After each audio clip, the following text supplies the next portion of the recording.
Inspira channel में आपका स्वागत है। भरोसा जो सबसे अनमोल धन होता है, लेकिन जब यही भरोसा टूटता है तो इंसान बिखर जाता है। कभी कभी जिन पर हम सबसे ज्यादा भरोसा करते हैं वही हमारे साथ सबसे बड़ा धोखा कर जाते हैं। क्या हर अपना सच में अपना होता है? क्या हर रिश्ता उतना ही पाक होता है जितना वह दिखता है? हम आपके लिए लेकर आए हैं भरोसे का सौदा, एक ऐसी सच्ची कहानी जो न सिर्फ एक लड़की के संघर्ष को दिखाती है बल्कि यह भी बताती है कि जब हौसले मजबूत हों तो कोई भी कठिनाई रास्ता नहीं रोक सकती।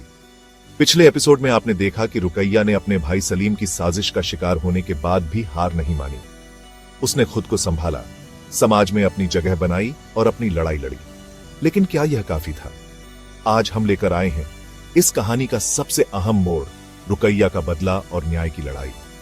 क्या वह अपने साथ हुए अन्याय के खिलाफ कोई बड़ा कदम उठाएगी? क्या वह सिर्फ अपनी जीत तक सीमित रहेगी या फिर उन लड़कियों की आवाज बनेगी जो उसी दर्द से गुजर रही हैं? देखिए इस प्रेरणादायक सफर की अगली कड़ी, रुकैया का बदला और न्याय की लड़ाई। सलीम को कड़ी सजा मिलने के बाद भी रुकैया का दिल पूरी तरह शांत नहीं था। उसके जैसी कितनी ही लड़कियां इस समाज में रोजाना धोखा खाती हैं, अपनों से ठगी जाती हैं और अन्याय का शिकार होती है। क्या वह बस अपनी जीत के बाद शांत बैठ सकती थी?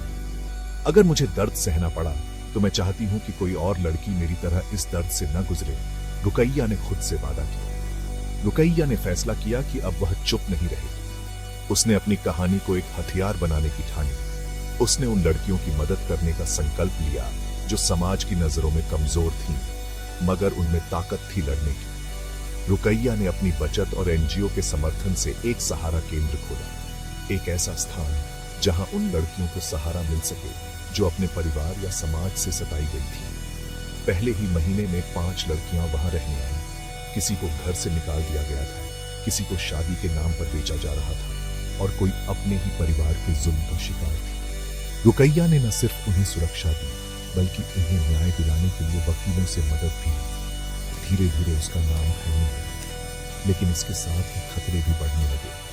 रुकैया की बढ़ती लोकप्रियता ने बहुत से लोगों को परेशान कर दिया था, खासतौर पर उन लोगों को जो कमजोर लड़कियों का शोषण कर रहे थे। एक दिन रुकैया को एक फोन आया, तूने जितना कर लिया बहुत हुआ, अब अगर ज्यादा आगे बढ़ी तो अंजाम बुरा होगा। रुकैया जानती थी कि ये धमकी उसे डराने के लिए होती है, लेकिन अब वह डरने वाली नहीं। उसने पुलिस में शिकायत दर्ज करवाई और अपनी एनजीओ की लड़कियों को सेल्फ डिफेंस ट्रेनिंग दिलवाने का फैसला किया। कुछ हफ्तों बाद रुकैया को एक ऐसा केस मिला जिसने उसकी पुरानी यादों को ताज़ा कर दिया। 17 साल की ज़ारा, जिसे उसके ही चाचा ने बेचने की कोशिश की थी, किसी तरह भागकर रुकैया के पास पहुंची। जब रुकैया ने उसके चाचा का नाम सुना तो वह हैरान रह गई। यह वही गिरोह था जिसका कनेक्शन सलीम के साथ था। रुकैया ने फैसला किया कि अब वह सिर्फ एक काउंसलर नहीं बल्कि एक लड़ाई की अगुवा बनेगी।